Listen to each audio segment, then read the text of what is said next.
Done this via phone. So for those that have been watching the webinar series, they're all done via obviously remotely, and I usually have the laptop and I've got it all set up with cameras and all sorts of cool stuff.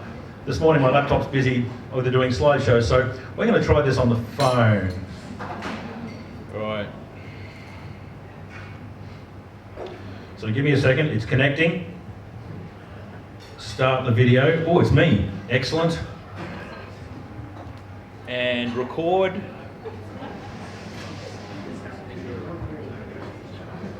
And recording. And turn the camera around. And then, round of applause, everyone. Yes. Good morning, everybody, and welcome to the webinar series. We are live at Fitzy's Waterford. We've just had a fabulous breakfast, and I'm joined by 86 of my closest friends. Yeah, you're all good friends here today. Though we are social distancing, I will say that. We're doing very, very good about that. And following all the requirements, I see the police are here, just keeping an eye on us. I hope it's not the Victorian police. But this is part of a series, this is part of the webinar series, and we are excited to have a very special guest with us this morning. And I know that's why there's two video cameras on me at the moment. Hi Robert, I can see you waving over there. Go to camera 2. Go to camera 2, right. I told myself I was going to be professional today. I don't know about that. A couple of years ago, I managed to get to Prawn Day for the very first time. How good is Prawn Day? And I was sitting in Prawn Day, and I was sitting next to this very lovely lady who told me she was the new minister. And we were sharing prawns, and it was a fabulous, fabulous day. And we formed a good friendship then. And I'm very pleased to bring her up on stage now. The Minister for Small Business, the Member for Waterford, please welcome the Honourable Shannon Fentiman.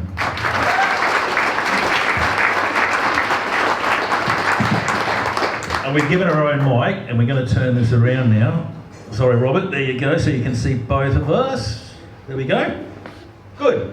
And over to you. Thank you so much, Stuart. Lovely to see you all in person. I think the last time we caught up was one of your Zoom chamber meetings, but it's lovely to be back together in the same room. So can I start this morning by acknowledging the traditional owners on the land on which we meet, the Yugambeh people, and pay my respects to elders past, present and emerging. Can I acknowledge the tremendous work of Stuart and the team at the Chamber, who have been doing so much during COVID to support members when they need it most. So can we please give the Chamber a huge round of applause.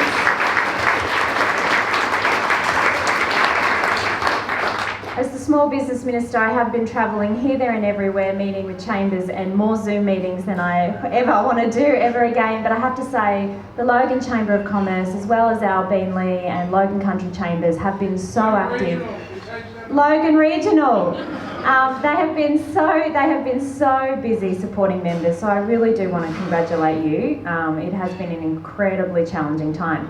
Can I also acknowledge Bert Mannon, the Federal Member for Ford? I think one of the great things to come out of COVID is all governments working together to support small businesses. And Bert and I, as local members, do work very closely together, and I know that one of the things with National Cabinet and state and federal governments really working together has been, to keep Queenslanders safe and also look to support our economic recovery. So great to see you here, Bert. And Councillor Karen Murphy, I don't think I have seen you in the flesh since you were elected, so congratulations, and it's lovely to see you as well.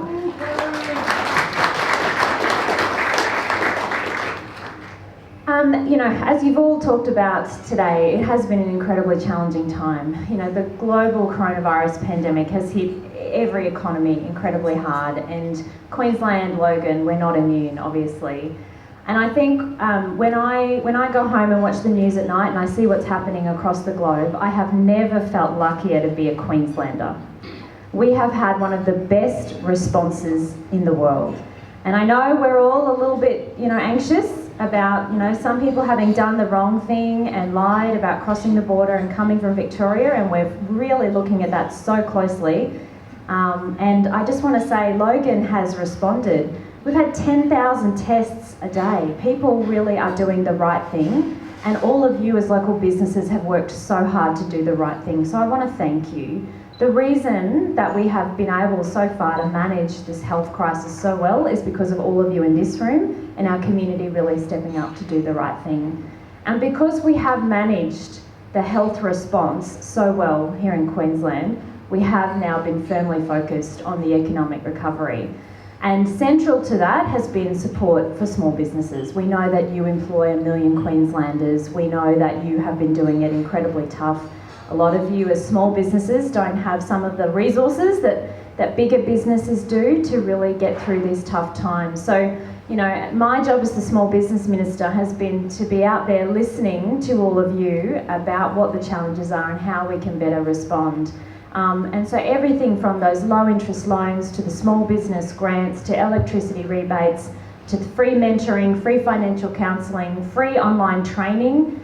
One of the trends I think we're going to see out of COVID is that acceleration of digitisation and making sure that our small businesses have the skills they need in a digital world is one of the key focuses for me right now. And there's so much support that's available.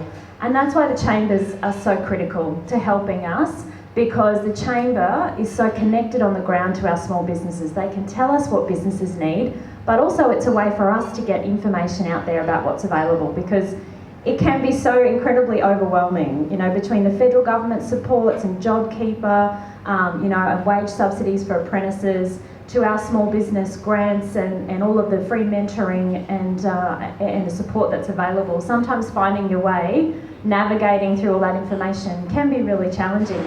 So again, I want to thank the Chamber for always having that conduit with government to be able to get that information out to members.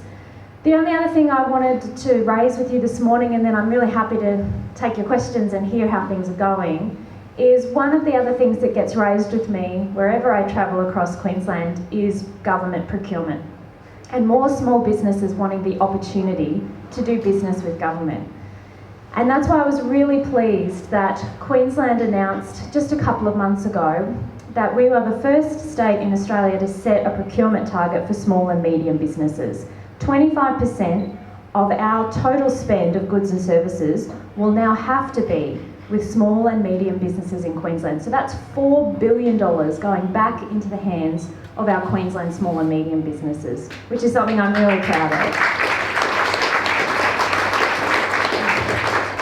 And we know we have a job to do to support you to do that work with us. So that's about working again with our chambers to help build the capability of our small businesses to tender. It's about us making our tenders a little bit easier, reducing some of that red tape. It's about taking bigger contracts, breaking them down into smaller contracts so you can actually do the work, and giving you more advance notice of when government work is coming so that you can set your business up to be able to do that work with us. So I'll get you some more information through the Chamber about that, but I know that that's a big issue that comes up, and I'm really pleased that we were able to make that commitment. So thank you so much for everything you've been doing, and I'd love to hear from you this morning. Thanks.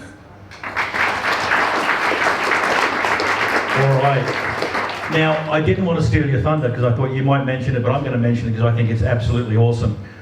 During, just as COVID started, we started to go into lockdown, I had a guy come up to me and he was really distraught because he was in the events industry and he'd had 2 mates already take their own life because they couldn't see any way forward. And I rang the minister's office and I said, what can we do in terms of training? What all they're looking for is some sort of training. They just want hope. They just wanted to see that there was a way forward. And so we tried to reach out to the TAFEs, but TAFEs, they didn't seem to be able to get it together quick enough. And so there's a local business called Go One here in Logan. We're very proud of them. And they've partnered with the Queensland government to offer 30,000 different courses for small businesses in Queensland. If you go to skillsfocus.qld.gov.au, is that right? Yeah, or through the Business Queensland website, there's a small business skills hub link. Skills hub link. If you can't find it, it'll be in the next email that comes out from me. I've already done 3 of the courses. It's free to businesses in Queensland. This is something that is absolute. And look, I did courses of stuff I already know. I went and did CSS and HTML courses because I thought I just want to see what it's like, and I learned things. It's awesome. But I think this is one of those bright, shining lights that has come out of this, is the fact that we can pull together and there is hope. So if you do have spare moments, if you do find yourself self-isolating for whatever reason, jump on to Skills Focus and check that out, because that is a fantastic initiative. Can we give them a round of applause for that, because that is amazing. And I will be working personally with the guys from Go One to actually help promote that even more, because we do see, for those that just have been shut down completely and actually don't have anything to go forward, what a difference that can make. And that young guy, he's actually gone and done a few courses and moving forward and sharing that with his other friends. So really, really cool.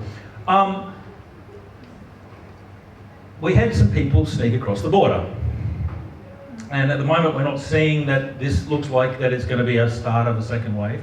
But what's the confidence that you're seeing around in business? Because I mean, we see what's going on in Logan, but outside of that area. Yeah, I guess it is really mixed, and it depends what industry you're in. So I've been travelling across regional Queensland. Obviously, Cairns is feeling it as a tourist town, but obviously, we've all got to get out there and good to go Queensland and start holidaying in Queensland for the next little while to support them. In some industries, they did see a dip when there was that shutdown, but they're now picking up again. The latest CCRQ Pulse survey, business confidence is actually up in Queensland, but we're all just watching everything, as you said, and I know everyone's keeping a really close eye on what's happening here in Logan, and we've all just got to keep doing the right thing. And it's been wonderful to see the community respond by getting testing, social distancing. And even here in Logan yesterday, I visited some of the businesses that got some of our small business grants. And look, they're doing it tough, but they all have optimism and hope, and they are using this, I guess, COVID as a bit of an opportunity to think about diversifying their business, to think about long-term business plans. And many of them are using those small business grants to actually get some help in and think about what's our long-term business strategy and how can we diversify to withstand these sorts of challenges that can really come from nowhere. So it is mixed, but I have to say, overall, people have a lot of hope. And I think they're really grateful for how state and federal governments have worked together to really keep Queenslanders safe and now have that opportunity to really reopen the economy and support business. That's exciting. I have spoken to some friends in the States and certainly in LA, we were saying there was a feeling of optimism, and 2 weeks later it was a feeling of absolute pessimism. And I think if you were in Victoria, you'd be in the same boat. Thankfully, we're not. And you sorry, can see how devastating a second wave can be, and so unbelievable. We've all just got to keep really following that health advice and doing the right thing. Do we have questions in the room? Yep. Any sneaky insights into Job Trainer and what that could mean for local businesses in Queensland in general? Yeah, that's a fantastic question. So we're working again really closely with the federal government. There was a Job Trainer announcement. What that means for Queensland is an additional $100 million for skills and training. There is a real focus. So we're in negotiations with the federal government right now, negotiating a bilateral agreement on what that will mean. But certainly my conversations with Minister Michaelia Cash and the Queensland government's position is there will be a real focus on apprentices and trainees. So at the moment, we've seen in Queensland a 40% reduction in apprentices and trainees commencing because of economic conditions. But what that means down the track in 4 or 5 years is a massive skill shortage for our economy. So one of the key priorities that we're looking at with the federal government is more support for business right now to take on an apprentice or a trainee, because we have to keep that training going. Young people have been disproportionately affected by COVID. And if we can get them into a traineeship or an apprenticeship, a pathway to a really successful job, that's a great outcome. And it's also a great outcome for our economy. We're going to need skilled workers in our economic recovery in years to come. So that will be a big focus.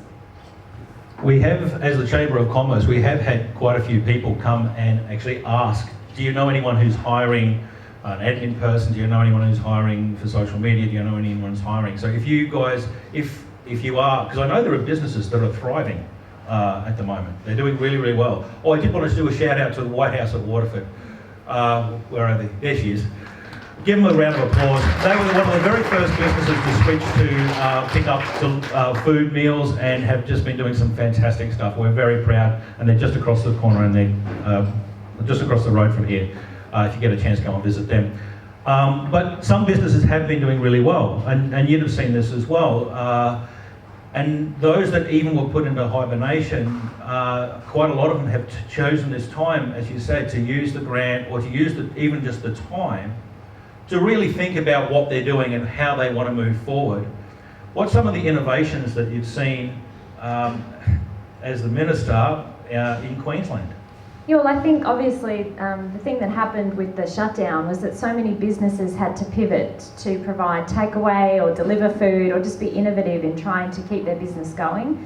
And I think the flip side of that is that government has actually been far more flexible and agile in reducing red tape and changing regulation to help businesses do that. And I think that's something we absolutely have to keep going. You know, as we come through this economic recovery, government has a role to play in adapting and being flexible and really supporting business. So that's something we're working on. But as I said, a lot of other businesses are really focused on making sure their business is digitally capable.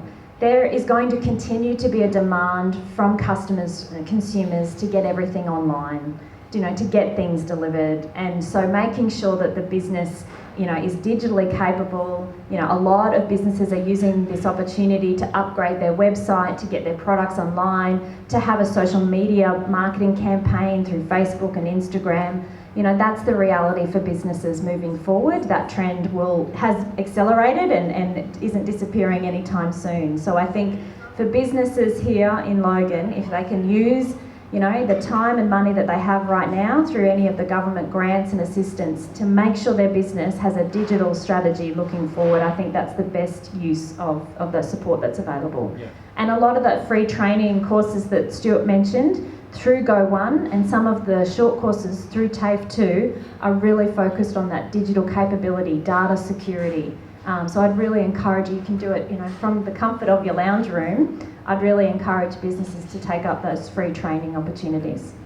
And having done them, it is actually really cool. It walks you through every step. Each of the courses, you pick which one you want and you just do it at your own pace. You log in again and it's there and it's ready to go at the next lesson. So absolutely, if you get a chance, go through that. So in terms of innovation, I know that we saw the rum distillery switch to making hand sanitizer, which is very cool.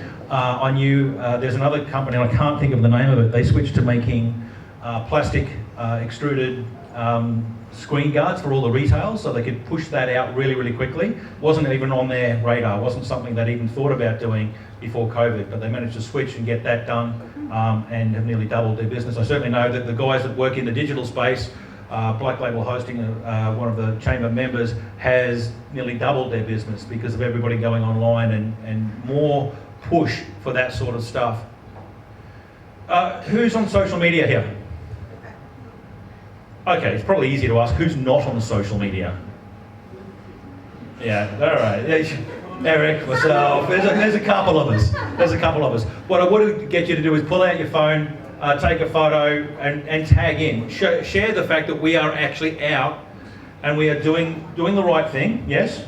We're doing the right thing and we are supporting business in Logan and we're proud that we have done the right thing up until now. So I would say pull out your phone right now, take a photo, tag in Logan Chamber, hashtag Logan Chamber.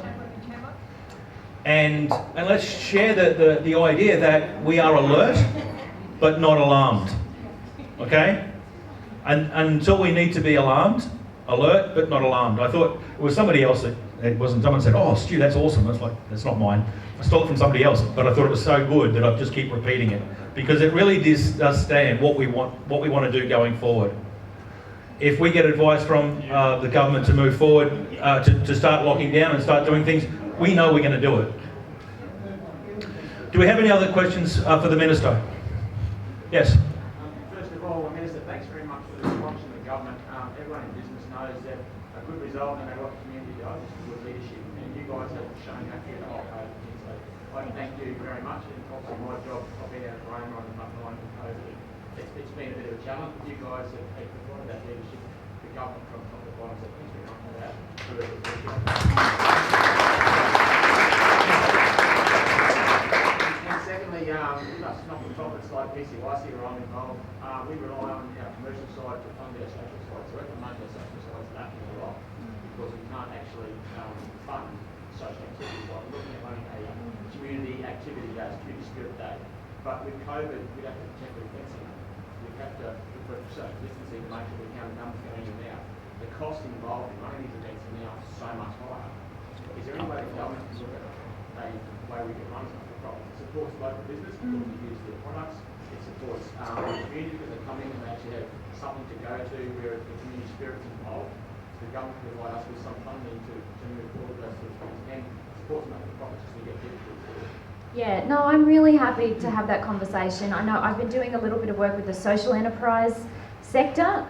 As a small business minister, I work with them about trying to give them some extra support with their activities, but really happy to sit down and look at how we can help our not-for-profits, because one of the things obviously that happens during a crisis like this is social isolation becomes a really big issue for so many in the community, and finding ways to make it easier for our community groups to still bring people together safely without incurring a huge cost is absolutely critical. So I'll follow up and we can have a bit of a chat about how we can help. And I would also say, you've got the Chambers of Commerce here. We know about the PCYC, and also we've got Gillian Marshall from Lechner. I was trying to say the full word, but it's just not going to come today. And these guys rely on renting out their space to subsidise the amazing work. I remember Gillian telling me they get 35,000 people through their door each year, and it's staggering the amount of people that need help. I don't imagine that number's gone down. No, it's probably gone up. So if you guys want to reach out to the Chamber, if we can hold events in your room, we can organise stuff. We have people that want more training. We have people that we can organise events, and we'll come and actually hold them in your venues, and the proceeds will go to you. So is that a good idea? Will you guys come if we hold something that's really cool at Lechner or at PCYC? Yeah. Yep, excellent. That's easy done. Any other questions for the Minister? We have a few more minutes left. Yes, Justin. Shannon, thank you for your insights today. Just very interested in what you were sharing about the procurement reform at 25% going towards small medium enterprise. Is there a specific website link that we can look at? Yeah, the Business Queensland website will have information, but we're actually doing a whole lot of work across every government agency right now. So my department is working with Public Works and Housing through their Buy Queensland policy. And they'll be running some workshops in local areas very, very soon. And I've been talking to Mick de Brenny over in Springwood as the Minister for Public Works and Housing, and we're also going to organise some events locally so that small businesses can come and meet procurement officers in the state government. Procurement, you can have the best policies in the world, but at the end of the day, it's also about relationships. It's about procurement officers being able to meet you and understand the work you do, because, you know, like human behaviour, a procurement officer will have their businesses that they've been working with for 10 or 20 years. And the easiest thing to do is to keep using those businesses. But if we want to change and actually spend more money with local small businesses, we also need to get our procurement officers out to meet you. So we're going to host some Meet Procurement Officers workshops, and there'll also be some workshops run by the government agencies about some of the more technical parts about tenders and things like that. So we'll make sure that the Chamber gets all of those dates. Does that mean more Zoom meetings? Well, I think you can do. I think we can do it in person now. Hopefully, if we keep doing the right thing, because I'm so over Zoom. How many times have you said you're on mute? You're on mute. And we all wave at the camera. Ever notice that? I've started sitting on my hands so I don't wave at the camera. Yeah, can you hear me now? Question at the back, and I'll repeat it once you've said it. Good morning, Minister. Andrea Anderson from Your Marketing Machines.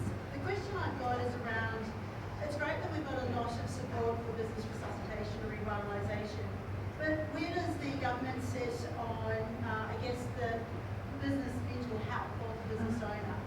What's interesting is that the ABS recently released data showing that there was over a 60% increase in mental health concerns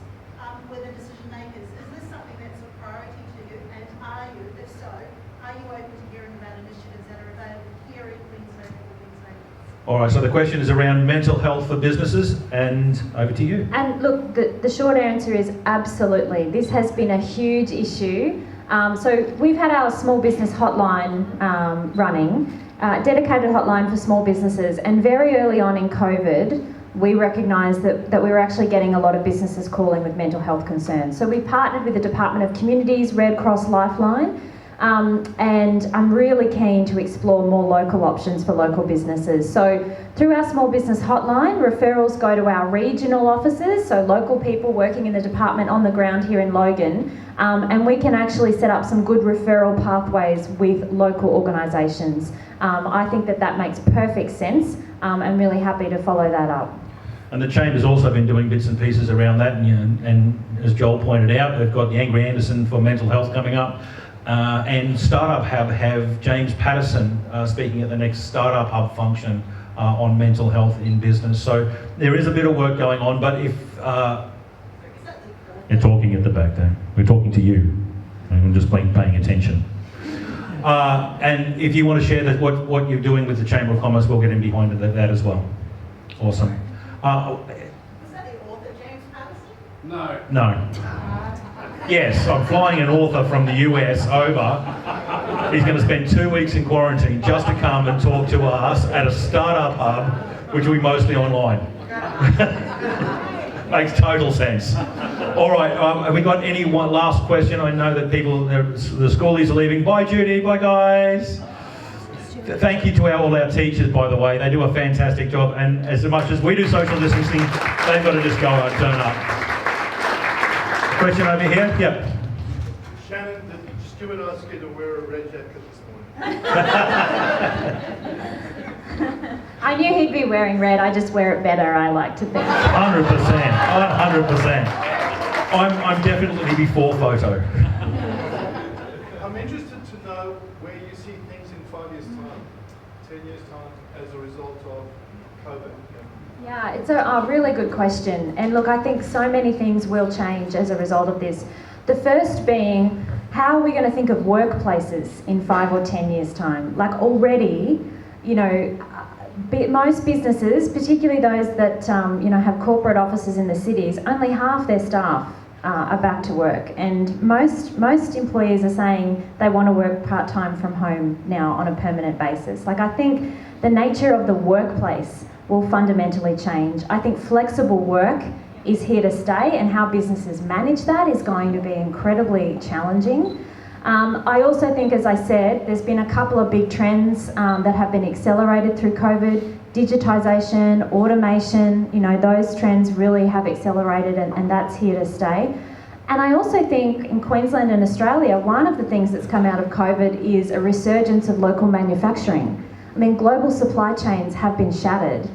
We are seeing a resurgence in making things here. Other businesses want to supply, you know, make sure they've got supplies that are made here. So I think, you know, there's a real opportunity for our economy, particularly looking at that high-end advanced manufacturing. We do that incredibly well here. I think there's going to be a lot of shifts in our economy. I think, you know, governments will be looking at those emerging industries and investing in those industries, and investing in training apprentices and trainees in those emerging industries, you know, renewable energy, biotech, ag tech, you know, those industries I think will be a key focus. And the challenge, you know, as with my training minister hat on, the thing that keeps me awake at night is how we're actually going to have the skilled workers for those industries.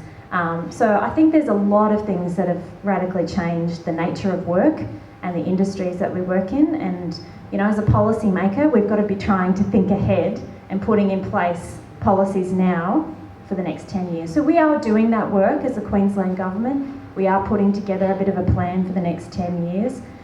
So we'll obviously keep having these conversations because we want the community to come with us on that journey, and we want your input about what you think we should be doing now to prepare for the next decade. Awesome. I'm going to wrap it up there because it is 8:34, and I promised the Minister I'd get around at 8:30. But I did want to say a big thank you to Shannon for coming and for the work that you've done personally in the area. It's been amazing, and I know it's not been an easy job with everything that's moving. I'm certainly glad I didn't get that question, because I don't know what's going to happen tomorrow, let alone what's going to happen in 5 years. It reminded me of when my dad said the same guys that are predicting global warming can't get tomorrow's weather right. Yeah, I get his point, but it's also not true. We can make predictions about where we're going as a group. And as Amod said, you can predict a culture with great accuracy, but an individual is chaotic. So, thank you everyone for coming. Again, can I have a big round of applause for Shannon Fentiman, Minister for Business? Being a politician is not an easy job, and we thank you for all your service. But there's a couple of other politicians that I can get to stand at the moment. Bert Van Manen, so federal, local, Karen Murphy. And there is an election coming up. Kirralie Bolton, give us a wave. Kirralie is standing for Stringwood. I know it's a very tough thing to do. I know personally it's a very tough thing to do, having been beaten up for over a year. But for everyone who's serving or wants to serve, it is a fantastic thing, and we really, really appreciate it. Thank you so much for your time. Another round of applause. Come on, the big one. All right, thank you very much for joining us. This has been another business-to-business webinar series. Next week we have local legend, life member Terry Skeen joining us on the webinar series. That'll be from 8 till 8:30, so unfortunately there'll be no breakfast unless you make it yourself. Please make yourself a fabulous breakfast. Hopefully it's as good as the one you've had this morning. I'm going to have another round of applause for our fabulous hosts at the Fitzies at Waterford. Shane McGee and the team. Thank you very much, ladies. Yes, and tune in next week for Terry Skeen and starting your business. All right, we'll stop that there.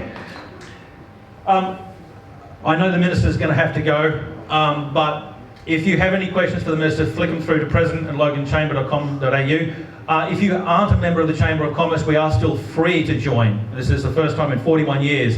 Don't tell the life members. Oh, yes, I've turned the camera off. That's good. Don't tell Wayne, just close your ears. It's the first time in 41 years the Chamber's ever had free membership.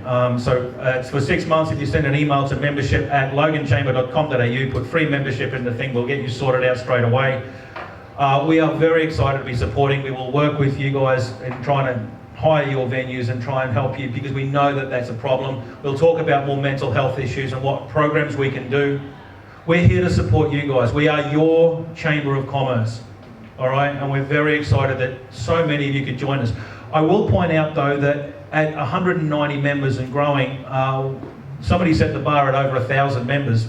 Looking at some of the chambers around the state, Toowoomba has over 1,000 members. We don't have venues that can hold that. So when breakfast opportunities come up, please grab them, because until we get to a critical mass and can take over the Logan Entertainment Centre and then the Metro Centre. Metro Centre can hold like 1,500 people. Could you imagine a breakfast with 1,500 people? Come on. Yeah! That is us all working together. We're here to support you. So if there's anything we can do, please, could I get the Chamber committee members to stand? These are the guys that volunteer their time. We've got Carolyn over here. We've got Eric, who does sponsorship. We've got Jim Bills, who looks after our membership. So if you email membership, Pat Robarbs can't stand because he's too old. He's our treasurer. His pockets are full of coin. He does a fantastic job and really has turned the finances of the Chamber around. We are a thriving community. We are a thriving chamber, and I hope you will be a thriving business in the future. Enjoy the rest of your day, and we'll see you in September on the 11th. No, I've got to do a lucky door prize. All right.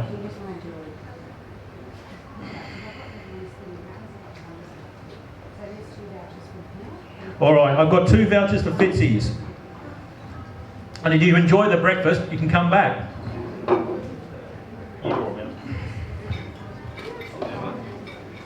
All right.